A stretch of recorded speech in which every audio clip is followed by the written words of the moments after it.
Bueno, bienvenidos a todos a una sesión más de los diálogos online. Ya sabéis, son estas entrevistas, estas charlas que tenemos con autores aquí en la Asociación Colegial de Escritores de Cataluña, la Asociación Colegial de Escritores de Cataluña, y ya sabéis que somos una asociación que cuidamos de los derechos patrimoniales y morales de los escritores afincados y residentes en Cataluña, al margen del idioma en el que se expresen.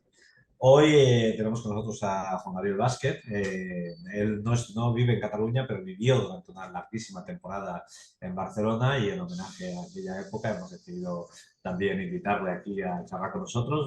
Buenas tardes. Hola Álvaro, muchas gracias por la invitación, un placer estar aquí. Muchas gracias a ti. Ya sabéis que lo organizamos nosotros en la C, que esto está patrocinado por Cedro. Y hemos invitado a Juan Gabriel porque acaba de publicar La traducción del mundo, que es, bueno, es una compilación de conferencias en realidad que él impartió entre octubre y noviembre de 2022 en la Universidad de Oxford, dentro de la cátedra Wendenfield, eso es como lo pronuncio yo, tendrá que ver cómo se pronuncia en realidad, pero bueno, nos hacemos una idea. La cátedra Wendenfield de literatura europea comparada, una cátedra en la que han participado grandes autores como Vargas Llosa, Joseph Steiner, Humberto Eco, Julián Cercas, bla, bla, bla, y que fue invitado Vázquez a participar. Y él hizo 4 ponencias en que son las que se compilan en el libro, que básicamente vienen a plantearse si la ficción nos proporciona una forma de mirar el mundo que ninguna otra disciplina o ninguna otra actividad vital, digamos, nos proporciona. Y como el libro de alguna forma habla sobre literatura y habla sobre el concepto que el propio autor pueda tener sobre la misma, hemos decidido hoy, más que venir a hablar de su libro propiamente, que ya hemos visto que lo han entrevistado bastante y tal, hemos decidido preguntarle a él por su forma de trabajar, que me parece lo más interesante. Y entonces, Juan Gabriel, queríamos preguntarte un poco, bueno, si nos podías dar como tus trucos a la hora de ponerte, de escribir una novela o un ensayo o lo que sea. Y yo te iba preguntando y a ver si nos puedes desvelar un poco para todos aquellos letraridos que quieran aprender técnicas, que esto siempre gusta mucho a la gente, pues queremos saber cuáles son tus técnicas. Entonces yo por empezar por algún sitio, siempre lo más útil en esto es empezar siempre preguntando por los horarios, ¿no? Teniendo en cuenta siempre que estamos hablando de lo que son los libros, por así decirlo. A no ser que tú mezcles tu actividad periodística o tu actividad como columnista, otras actividades que puedas tener, las mezcles en el trabajo y todo sea un totum revolutum, ¿no? Pero si lo tienes fragmentado, yo me estoy refiriendo sobre todo a la parte creativa. ¿Sí? Entonces quería Okay. preguntarte, ¿tienes un horario laboral y cuál es? Sí, bueno, em, sí que lo tengo. Básicamente siempre he dividido al mundo de los escritores, al mundo de mis colegas, entre los diurnos y los nocturnos. Son las dos grandes clasificaciones que podemos hacer, ¿no? Sí, Los animales que son los escritores, hay animales diurnos y hay animales nocturnos. sí, Y, y a mí me ha parecido entender con el tiempo que esta clasificación es más profunda de lo que parece. Implica cuestiones de método, son cosas que digo por regla general, que sí, sí. he averiguado como curioso que soy también de los hábitos de los demás, ¿no? Hay una entrevista fantástica en la que Joyce Carol Oates eh, dice que cuando un escritor le pregunta a otro por sus hábitos de escritura, en realidad lo que quiere saber es si la otra persona está tan loca como yo. Pero es algo que yo hago constantemente, preguntarles a mis colegas por sus hábitos de escritura. Y he averiguado entonces, me ha parecido averiguar, que los escritores que escriben durante el día tienen una visión de su proyecto un poco más construida, más planeada. Una cierta dosis de plan forma parte del proyecto. Entonces ahí está, por ejemplo, Mario Vargas Llosa, del que sabemos que es un escritor diurno, que sigue una rutina muy fija de mañanas, sale a caminar y luego lee unas páginas, pero escribe por las mañanas. García Márquez también lo era, escribía por las mañanas también. Famosamente, Cien años de soledad se escribió entre las 9 y las 2 de la tarde durante 11 o 12 meses. Y luego los escritores nocturnos tienden a ser más espontáneos, es la palabra equivocada, pero a planear menos sus cosas, a escribir a medida que averiguan, ¿no? a llegar a una sesión de trabajo sin saber lo que va a pasar y de hecho nunca saben lo que va a pasar en los libros y lo van descubriendo a medida que lo escriben. El ejemplo más claro que a mí me ha parecido sobre esto es Javier Marías. Javier Marías, que era escritor absolutamente nocturno, escribía eh, desde después de la cena hasta las 3 de la madrugada o lo que fuera. Sí. Sus novelas son muy intuitivas en ese sentido y él convirtió en una especie de punto de honor el hecho de no planearlas, de ir descubriendo, ir escribiendo a medida que descubría y de nunca saber lo que le iba a pasar. Yo soy un escritor diurno que tiene espíritu de escritor nocturno. A ver, Es decir, mi cabeza eh, funciona mejor para la creación tan pronto me despierto y a bien. partir de ese momento empieza un declive inevitable hasta que después de la hora de comer ya soy absolutamente inútil para la ficción, pero absolutamente. No hay manera de que escriba una frase mm, decente, mucho menos de que invente algo con cara y ojos. Pero no me, me, me rebelo contra la planeación completa, porque he descubierto que planear demasiado ahoga las libertades de la ficción e impide algo que es misteriosísimo y bellísimo, que es que la novela que estamos escribiendo sepa cosas que nosotros no sabemos. La novela con frecuencia hace descubrimientos que el novelista no tenía pensados, y con mucha frecuencia, y sobre todo siempre que el novelista vale algo, las novelas son más inteligentes que él o que ella. Las novelas son más intuitivas, se abren a lugares que no habíamos previsto, de manera que yo tengo que compaginar las dos cosas. La revelación de que mi cabeza solo funciona en las mañanas para la creación literaria y la rebelión contra la excesiva planeación por miedo de que ahogue, ¿no?, las libertades de la ficción. Pero eso también de los nocturnos y los diurnos también tiene un poco que ver con las edades, ¿no? Muchos autores de jóvenes son nocturnos y luego con la edad van haciéndose diurnos. Yo no sé si has pasado por estas etapas o tú siempre has sido mañanero, digamos. Siempre he sido mañanero, sí, Siempre has sido siempre he mañanero. sido mañanero. Tal vez porque cuando comencé a escribir, digamos, con cierta vocación, con la idea de que esto era lo que yo quería hacer con mi vida, mm, recuerdo que estaba haciendo un doctorado de literatura en París por esa época y ya estaba a punto de terminar una primera novela, luego fallida, que había escrito robándole horas a mi carrera de derecho. Pero en cuanto tuve la libertad, cuando me vi liberado de las obligaciones de estudiante de derecho y me puse a hacer un doctorado de literatura, que era solamente un pretexto para tener más tiempo para mí y poder tratar de escribir libros, tratar de aprender a escribir libros, mm, en ese momento descubrí que las mañanas eran para mí sinónimo de lucidez y de imaginación y de fertilidad, y en cambio en las tardes lo único que podía hacer con mi cabeza era leer, y leer para mantener abiertos los conductos de la imaginación, digamos, y poder trabajar al día siguiente. Claro, eso te permite un poco estructurarte el día muy bien, ¿no? Porque en realidad las mañanas para trabajar, sobre todo ahora que vives de tus libros, digamos, supongo que al principio sería más complicado, Claro. pero y luego las tardes como para hacer pues, la vida social o la vida familiar o la vida de lo que sea, ¿no? Supongo que es el mejor horario, claro. Fíjate que durante mucho tiempo eh, nada de eso tenía cabida en mis rutinas, porque para lograr, para comprar, por decirlo así, 3 horas de mis mañanas en las cuales escribir mis novelas, yo tenía que trabajar el resto del día en 4 o 5 oficios. Era traductor literario, ahí era cuando vivía en Barcelona, y cuando Claro, nos claro. conocimos tú y yo. Era traductor literario, era periodista, escribía reseñas para el periódico de Cataluña, edité una revista que se llama Lateral y que ya ha desaparecido, daba clases en alguna época y con frecuencia muchas de esas cosas al mismo tiempo. Y de manera que los rincones para la vida social estaban muy tarde en la noche y eran breves, pero, pero claro, no los desaprovechaba. Pero todo esto para decir que los trabajos del mediodía en adelante eran mi manera de comprar las mañanas o una parte de la mañana para poder escribir los libros. Actualmente, cuando dices desde que te levantas hasta la hora de comer, de qué horarios estamos hablando? ¿De 8 de la mañana, 9 de la mañana, hasta las 2? Numéricamente, ¿cómo va? Entonces, mira, las costumbres en mi país son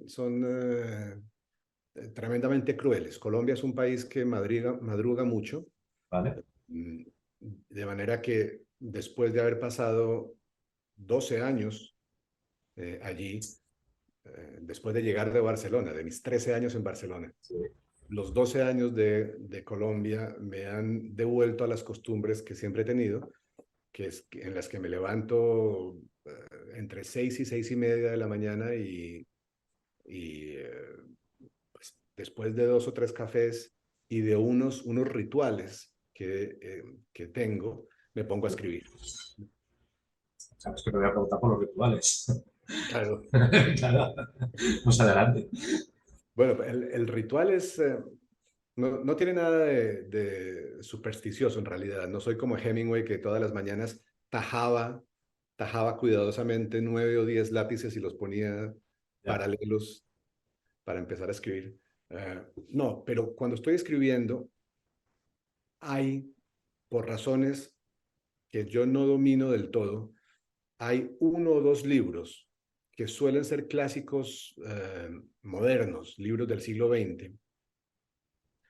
Ha habido excepciones, pero casi siempre son libros del siglo XX, que por alguna razón me sirven de diapasón. Son como el momento en que el músico le da un golpecito al diapasón y oye una nota, y esa nota le sirve para afinar su instrumento. A mí esto me pasa. Hay un libro o 2 libros que son mi diapasón, entonces todas las mañanas antes de ponerme a trabajar en mi libro, tengo que leer 10, 20 páginas de esos libros para entrar en el tono, entrar en la música de mi propia novela. Y estos libros cambian cada proyecto. con cada proyecto, sí. Por ejemplo, en Historia Secreta de Costaguana era Lolita. No hay Vale. 2 novelas más disímiles, pero, pero Sí. Lolita era mi diapasón, por alguna razón extraña. Pero, Eh, pero, pero no, lo que dices por alguna razón extraña, hay que suponer, digamos, que en Lolita tú encuentras un tono que te interesa para lo otro, pero el hecho de que no encuentres en Lolita ese tono, o sea, tú revisitas Lolita cuando vas a escribir esta novela o cómo vuelves a llegar a Lolita, digamos. yo creo que ¿Cómo? la intuición y el conocimiento de la tradición Ya, te dicta qué libro te puede servir de diapasón. vale. eh, o incluso de profesor, porque no solamente es una cuestión de el tono que quieres obtener, que para mí es muy importante, sino también de los recursos, digamos, las herramientas técnicas que necesitas para llevar a cabo el proyecto que tienes entre manos e intuyes dónde las puedes encontrar. Pero para eso en realidad sirve la biblioteca entera. Para la cuestión del tono, de la canción que quieres cantar, es 1 o 2 libros que lo tienen, y que muchas veces no es ni siquiera idéntico a lo que uno acaba haciendo, pero por alguna razón mete la cabeza en una nota, ¿no? Da la nota eh, que yo quiero, en la que yo quiero que hable mi narrador, aunque sea un narrador en tercera persona, y para eso lo tengo el libro ahí a la mano. Y lees 1 o 2 libros de este tipo y leerías 10 o 20 páginas cada mañana antes de empezar propiamente con lo tuyo. Has dicho que tenías como varios rituales, no sé si me has dicho uno o hay más o no hay más. Bueno, ese es uno. El otro es una droga, que es el café. Ah, Eh, sin eso soy incapaz de ponerme a trabajar. Sin 2 tazas de café cargado, los conductos no se abren y soy incapaz. Por lo demás, mi vida de novelista cambió radicalmente cuando nacieron mis hijas. Antes de eso tenía muchas más manías. Con el nacimiento de mis hijas, que nacieron cuando vivíamos en Barcelona, sí, entendí que uno escribe cuando puede y que ya. tiene que aprovechar todos los segundos posibles y tiene que fabricárselos incluso. Entonces aprendí a escribir en trenes y en aviones y en hoteles y en aeropuertos y en donde pudiera encontrar un momento de soledad. Y es un consejo que doy a los que me lo piden, que que se liberen un poco del fantasma romántico de solamente poder escribir en los cafés como Sartre o en sus propios estudios. A veces hay que tomar lo que la vida le ofrece a uno. Antes has dicho una cosa interesante, que es que después de tus 13 años en Barcelona, ¿no? Has dicho que eran, no, 13 en Barcelona, ¿no? Volviste a Colombia y entonces volviste a recuperar como los horarios tradicionales de Colombia. Pero claro, si tú estuviste en Barcelona una temporada, luego Colombia, ahora estás en París, entre medios has estado en un montón de sitios más. No sé hasta qué punto es precisamente esto, los cambios de ritmos sociales que tiene cada uno de los países te han afectado. Porque claro, vivir en Barcelona a las 6 de la mañana, aquí en Barcelona no trabajan ni los panaderos. O sea, a las 6 de Sí. la mañana es como la hora de irse a dormir para mucha gente incluso. Digamos. Entonces, no sé cómo influye. Ahora estás en París, no sé si en París has notado una necesidad de readaptación. Digamos. Pues mira, en eso, en eso yo creo que la gran fortuna de la disciplina Ya, juega un papel importante. Eres disciplinado o no lo eres, creo yo. La disciplina para mí siempre ha sido una forma de la vocación, porque como la literatura fue mi oficio, lo tuve que construir contra algo, no era mi destino, yo tenía un destino de abogado ya, y mi entorno esperaba que yo fuera abogado. La literatura fue un ir contra algo, de manera que para mí, lejos de ser una profesión o una obligación, para mí ha sido un placer gozoso y en esos casos, creo que construir una disciplina no es difícil porque es una pasión. ya. Yo quiero hacer con la mayoría de mi vida, lo que quiero hacer es esto. Y en esas circunstancias, eh, montar una rutina que resista los embates de la vida es más fácil, imagino yo. Algún amigo me contaba, un escritor colombiano, me contaba que su problema era que se pasaba el día de escritura, se pasaba el día esperando que alguien le diera un pretexto para salir del estudio. ¿No? Porque lo que menos quería era estar ahí, era un enamorado de la literatura y escritor apasionado, pero no le gustaba escribir. Ya. Le gustaba sentarse en soledad, prefería estar con amigos hablando de literatura. Bien, a mí me gusta mucho estos tiempos, estos momentos, largos momentos de soledad, de silencio, de dificultad y un poco de angustia, porque la escritura literaria es tremendamente difícil, lo sabes tú, y a veces nos produce mucha angustia. Pero es una tortura que incorpora un placer muy grande y con lo cual no es difícil para mí armar una disciplina que sea capaz de resistir a todo eso, a los cambios de ambiente, a los cambios de sistemas, ¿no? De rutinas sociales, a los cambios de lugar, que para otros escritores son completamente destructivos. A mí incluso me estimula irme a un hotel y cambiar durante 3 o 4 días del lugar de trabajo. Y sufro por la ausencia de mis libros y mis diccionarios, pero es igualmente estimulante. Claro, eso es lo que te iba a decir, porque tú tienes esta capacidad de trabajar en cualquier sitio, pero igualmente tendrás un sitio que es el más frecuente que te usar, lógicamente, tu despacho o lo que sea. Y ese despacho no sé si tienes algunos cachivaches o algunos objetos que te guste tener, no que sean imprescindibles, pero sí que, no sé, incluso fotos de escritores o sea, fetichismos tienes o cómo vas de ese tema. Sí, sí, sí, sí que los tengo. Mi mujer me regaló una vez un gran óleo pintado por un pintor de Medellín, en el que hay una mesa de escritores en la cual están escritores que para mí son importantes. Está Virginia Woolf, está Joyce, está Conrad, está Flaubert, Cervantes. Y, Por tanto, y es un encargo de tu mujer encargó. sí, Ah, vale, vale, sí, sí, es vale, un encargo, es un encargo. vale. Um, y los estudios que hizo este pintor eran eh, óleos en blanco y negro, Sí, óleos muy pequeñitos de este tamaño, de las caras de cada uno de estos escritores.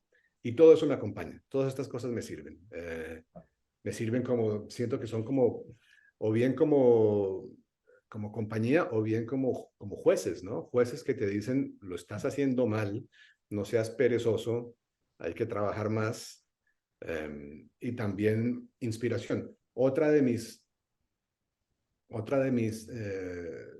no es una manía, digamos, pero de las circunstancias físicas que rodean mis momentos de escritura es una serie de libros. Mi biblioteca está organizada alfabéticamente, porque así de neurótico soy, pero detrás de mí, al alcance de la mano, hay unos libros especiales que para mí son como diccionarios. Están los diccionarios de verdad, pero luego está Guerra y Paz, o En busca del tiempo perdido, o Cien años de soledad, o la obra completa de Borges, que son para mí como diccionarios. Son cajas de herramientas a los que acudo para que me resuelvan algún problema que tengo o para que me den apoyo y consuelo en momentos de fracaso. Claro, porque eso te iba a preguntar, porque hay autores que me han hablado de una cosa similar, de tener cerca un par de libros que les estimulan y tal, pero algunos me lo plantean como que es que simplemente el hecho de que el libro esté cerca ya es como mágicamente, digamos, un acicate para escribir, y otros no, otros me hablan de que realmente los consultan y los revisan como si fuera un diccionario, como tú dices.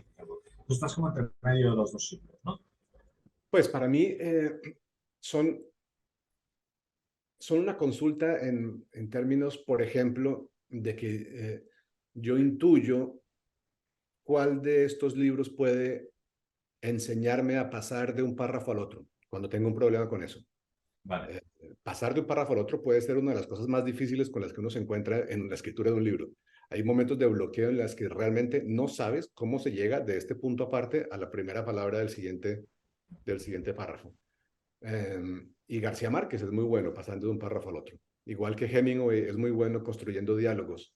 Eh, o Proust es muy bueno si de repente me encuentro que mis frases están volviéndose muy cortas, muy staccato. Leo un par de páginas de Proust y es como tomar una medicina. Empiezan otra vez a admitir más cosas. Y al revés, si las frases se me están alargando mucho y esto empieza a parecer un pastiche de algún escritor de frases largas, entonces leo a Borges, que me las acorte inmediatamente y me recuerda que saque de la caja de herramientas el punto y coma, que eso sirve. eh, y, uh, y así, de manera que son cajas de herramientas, son cajas de primeros auxilios, ¿no? O vademecum, si quieres. Un libro es un vademecum. ¿Y Eh, tienes algún autor así rarito que digas? También tengo algunos autores que sé que son como míos, digamos, ¿no? Que saco cosas de ellos, pero que no son Borges, no son García Márquez, no son como tan grandes, digamos, o tan conocidos, digamos, ¿no? ¿Tienes algunos otros autores que sean más menores a nivel de conocimiento popular, por decirlo, ¿no? eh, pues igual sí, no lo sé, déjame pensar. Eh, Bueno, si te bueno, viene... por Bueno, distintas razones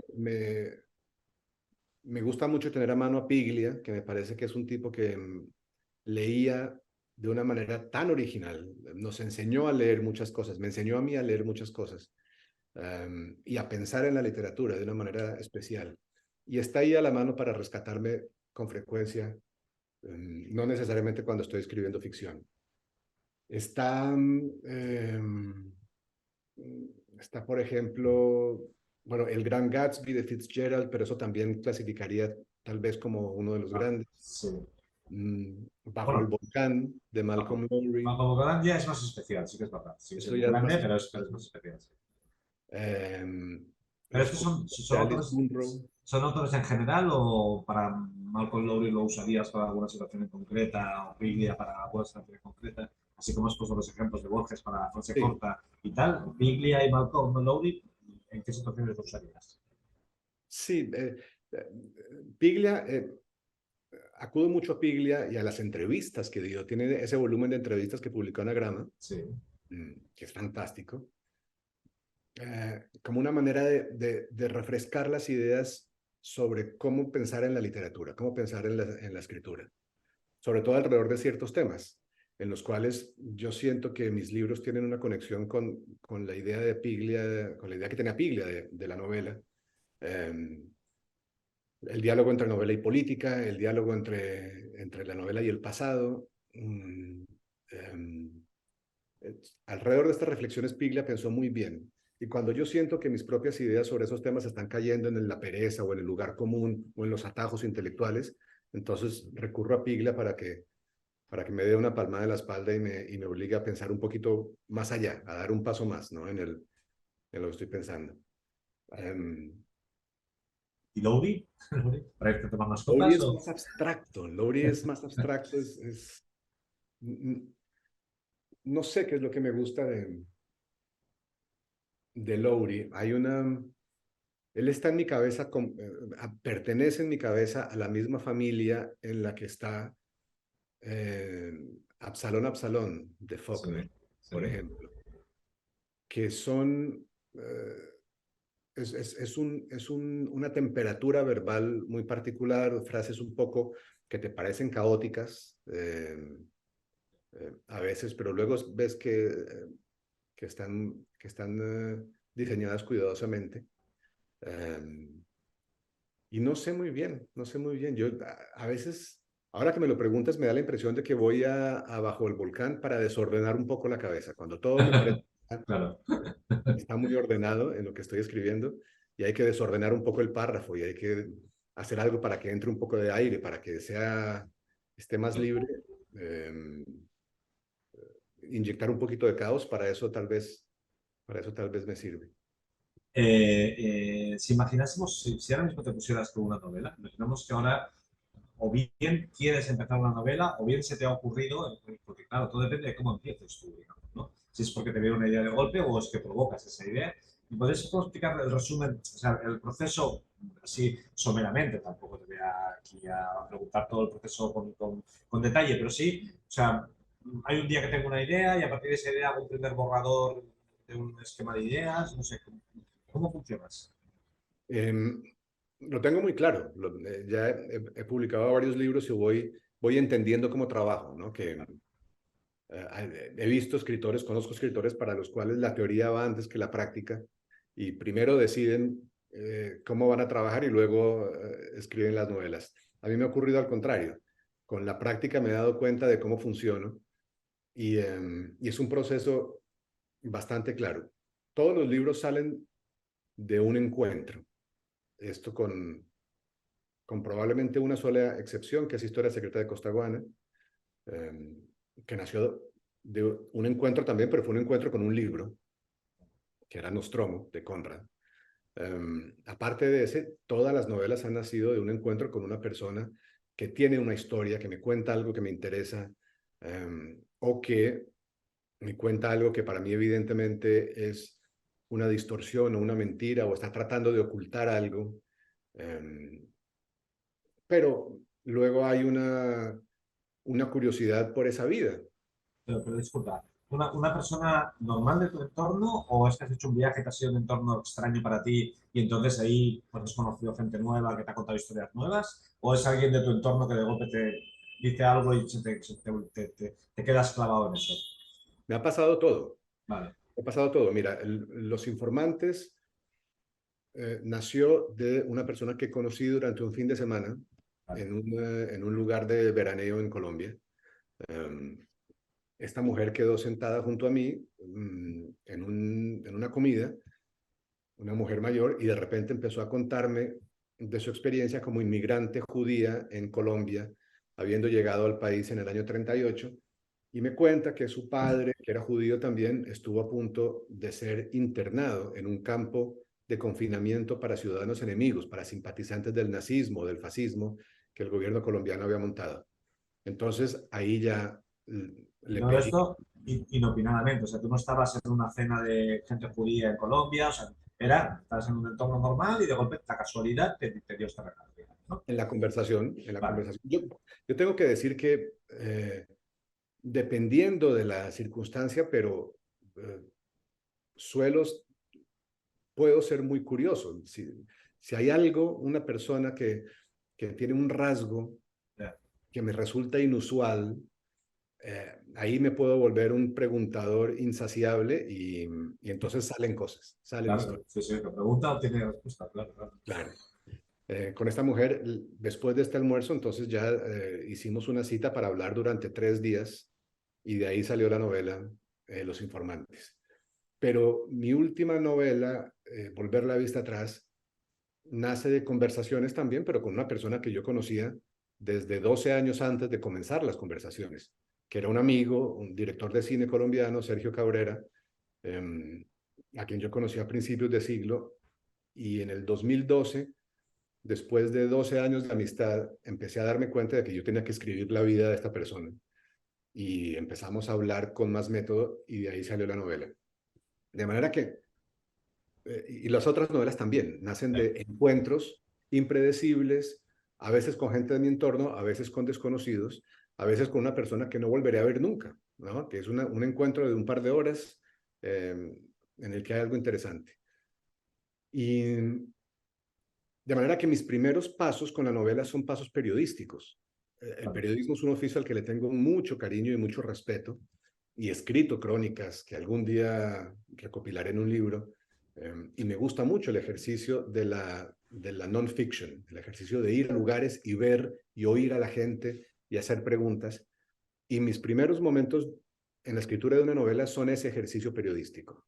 Hacer una entrevista a esta mujer, hacer una entrevista de no sé, 30, 40 horas a Sergio Cabrera. Cuando tengo ese material, sale el periodista y como mis libros con frecuencia hablan del pasado público, el pasado político, histórico, entra una especie de historiador que investiga en archivos, va a bibliotecas, se rodea de documentación y a veces de objetos. El historiador agarra, por ejemplo, para escribir un cuento mío que está en Canciones para el Incendio. Sí. Llegué al extremo de no escribirlo hasta que no pudiera conseguir el casco real de un soldado francés de la Primera Guerra. Hasta que no tuve eso, esa especie de amuleto, de fetiche, no fui capaz de escribir el cuento. Es un cuento que está al final del libro. Canciones para el Incendio se llama el cuento. Esto es el historiador que se documenta, que consigue objetos, y después del periodista que averigua lo que puede averiguar y del historiador que averigua lo que puede averiguar, llega el novelista. Y la única tarea del novelista es decir algo que no esté ni en la historia ni en el periodismo. Esa es mi única tarea. Es usar los recursos de la ficción para escribir algo que no haya podido contar ni el periodista ni el historiador. Y así salen los libros. Pero hay que ordenar todo ese material periodístico y histórico. Y no sé si es que eres un memorioso y tu cerebro retiene muchos datos o haces fichas, ordenas de algún modo toda esa información o qué haces. Sí, sí, trabajo con libretas. Vale, Soy tremendamente original, son libretas Moleskine. muy bien. em, y con grabaciones. Vale. Las grabaciones son importantes porque Pero tuyas mismas. Tuyas mismas o de entrevistas. grabaciones sí que yo hago con mi teléfono de mis conversaciones con mis víctimas. Ah, pues, vale, vale. Claro, porque en la conversación salen cosas que no estarían si yo simplemente tomara notas, ¿no? Claro. Truman Capote, no sé si lo recuerdas, pero Truman Capote decía que para escribir a sangre fría, él sabía que ir a entrevistar a sus personajes con un cuaderno de notas iba a estropear la relación, la espontaneidad, los iba a poner paranoicos, iba a destruir la confianza. Entonces cuenta él que entrenó su mente para ser capaz de memorizar y luego reproducir por escrito más del 90% de las conversaciones que tenía. Yo esto no me lo creo ni por un No, segundo, es no. divertidísimo. Además sabemos que en ese libro hay casi más mentiras que verdades, Exactamente, pero bueno. exactamente.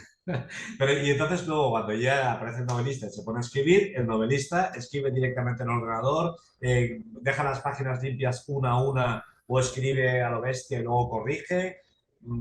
¿Cómo funciona ese novelista? El novelista tiene ahí sí una manía muy, muy intensa, muy peligrosa, por la cual sus editores primero lo odian y después le agradecen, Sí, que es tomar las medidas de lo que va a ser la página impresa, porque todos mis libros han salido con la misma editorial. Vale. que es Alfaguara. Sí. Entonces, tenemos conversaciones con mis editores, decidimos qué caja podría tener este libro y me dan las medidas de la caja. El tipo de letra, que ya lo tengo, el tamaño de fuente y los márgenes. De manera que yo en mi procesador de palabra reproduzco La página. la página exacta tal como va a ser publicada. Y Pero todo tienes, esto para eso para tienes mí que es, decirles más o menos las páginas que tendrá porque, claro, si les entregas 500 páginas no es lo mismo que si les entregas 150 después. A la hora de maquetar un libro, en relación a la cantidad de palabras que tiene, la caja es más grande, más pequeña, el cuerpo de letra más grande, más pequeño, ¿no? sí, Pero tú ya intuyes más o menos qué paginación tendrá tu manuscrito. sí, sí. Vale, Lo intuyo más o menos, generalmente con cierta precisión, pero pues todo puede variar, ¿no? claro, Hay un margen de error de 100 páginas, digamos, vale. Vale, pero rara vez más que eso. Es decir, yo conozco a grandes rasgos el género al que pertenece este libro. vale. Y no sé si estás de acuerdo conmigo, pero la novela larga es un género distinto de la Sí, sí. novela que no es larga. Vale, vale. Y desde luego distinto de la novela corta, que ya es otro animal completamente propio. Pero bueno, te contaba que entonces reproduzco la caja Sí. del libro publicado, la página del libro publicado en mi procesador de palabra y trabajo así porque, y aquí va otra manía que para mí no lo es, pero aparentemente para la gente sí, y es que para mí es muy importante el lugar donde termina un párrafo, donde termina un capítulo. Um, parte de las cosas que son importantes para mí es el silencio que ocurre después del final de un capítulo y todavía más después del final de la novela. Una de las cosas más catastróficas que me han pasado es una novela mía que terminaba, cuando se publicó el libro, terminaba en la última línea de la página derecha. Y eso para mí es como para cortarme las venas, porque llegas ahí como lector y solo te das cuenta de que el libro ha terminado cuando pasas la página, Claro, claro, claro. con lo cual se te roba uno de los grandes placeres de la lectura, que es anticipar el final, que da una especie de emoción estética muy importante. Cuando vas viendo con el rabillo del ojo que la novela se va a terminar en la página siguiente y queda el silencio, una especie de silencio especial, que es el silencio de la página en blanco, que te lo roben me parece a mí criminal.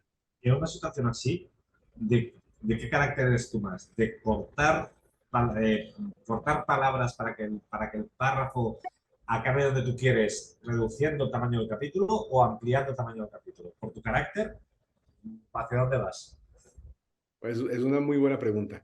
Claro, esta es otra clasificación arbitraria que podemos hacer, ¿no? Los Sí, escritores que trabajan exacto. añadiendo y los que trabajan eliminando. Todo el Eh, mundo dice que elimina, pero yo no me lo creo. Pero lo bonito, todo el mundo dice que es eliminar, pero bueno, sí, sí. Sí, yo sé que yo trabajo añadiendo durante la escritura. vale.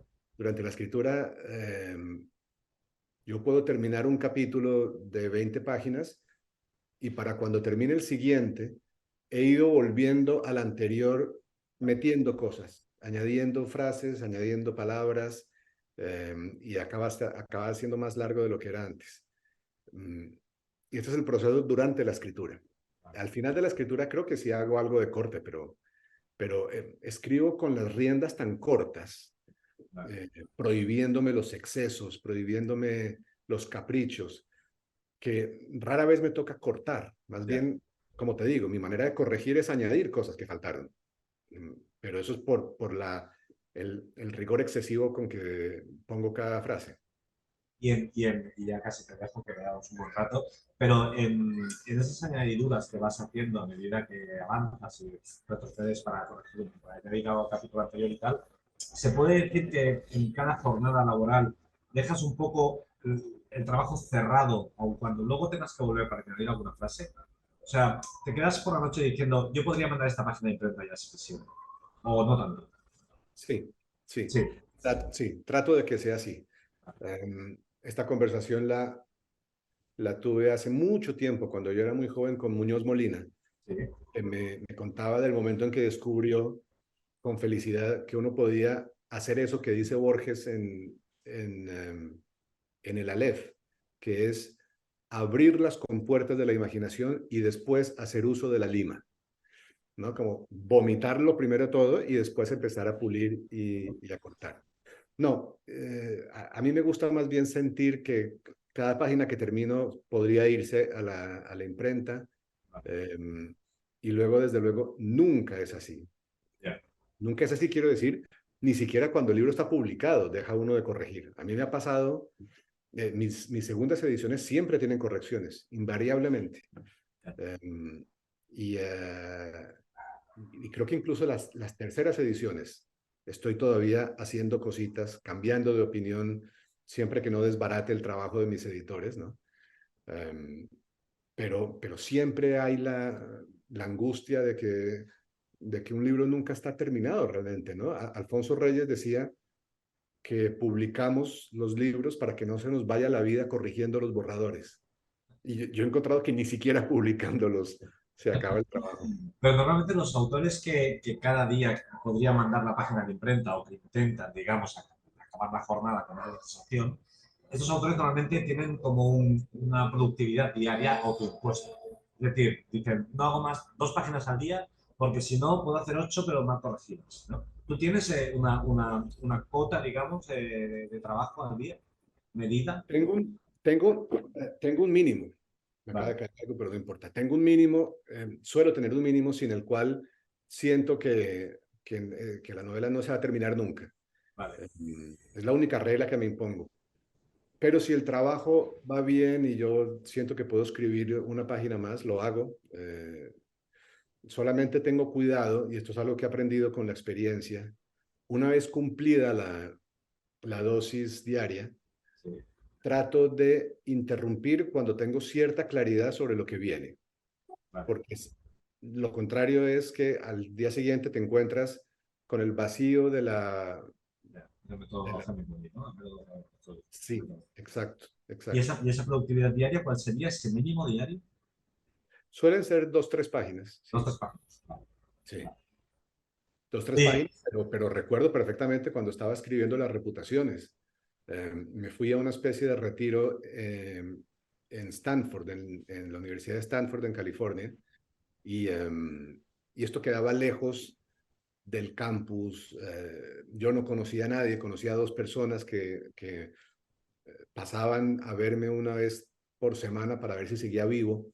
Y yo recuerdo haber escrito en estado de felicidad 7 u 8 páginas en algún día. Y eso era una cosa, una barbaridad. Lo más cerca que he estado de eso han sido las 5 o 6 páginas que podía escribir durante la pandemia, en el Ya, encierro de la pandemia, el confinamiento, que como a mí me dio COVID muy pronto, he de haber sido el segundo o el tercer paciente de Colombia. Me encontré ya habiendo superado la cosa, con vale, un poco menos de miedo que el resto de la gente y vale. con todo el confinamiento por delante. Y ahí fue cuando escribí Volver la vista atrás, haciendo 5 o 6 páginas al día. Oye, yo tengo más de lo que buscaba, pero tú vives en ti mismo. Yo no sé si hay alguna cosa de tu método de trabajo que yo no te esté preguntando porque a lo mejor ni siquiera intuyo, ¿no? Como ese ejemplo que poníamos del pijama al principio. O, por ejemplo, otro día Martín Caparrós me decía que cuando él se bloqueaba con una frase, la convertía en un endecasílabo y decía que los endecasílabos lo arreglan todo, digamos, ¿no? En castellano, lógicamente, ¿no? No sé si tienes algunos truco de este tipo, digamos, ¿no? O alguna cosa que nos estemos dejando en general. Si no, nada.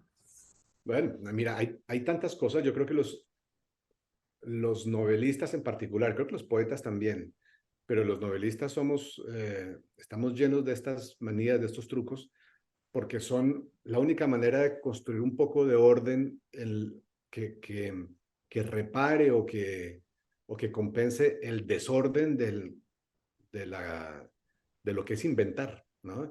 Al inventar tienes tanta libertad de hacer lo que quieras que si no impones un poco de orden, andamios, puede ser muy angustiosa esa libertad, puede dar mucho miedo, la libertad de hacer todo. Entonces, por eso te inventas rutinas y te pones un número de páginas y te dices que solo puedes escribir si tienes guerra y paz detrás de ti, o un bustito de Beethoven que te mira desde el estante. Hay mil cosas que te podría contar a ese respecto. No sé qué puede ser, no sé qué puede ser O a lo ahora. mejor alguna cosa La que... idea, por ejemplo, la idea de, yo escribo directamente en el ordenador, entonces, como Sí. decía, pero hay momentos en que simplemente no sale, la frase no sale. Y he descubierto que la manera más expedita de que la frase salga es pasar el cuaderno e intentarla a mano.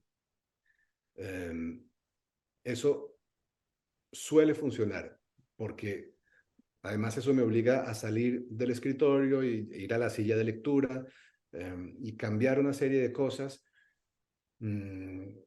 Te cambia la sensación de que estás escribiendo un libro ya impreso y que es inevitable. Y te da la sensación de que estás escribiendo algo que no tiene tanta presión, que no tiene tantas obligaciones, que es una cosa incluso privada para ti, que nadie más va a leer.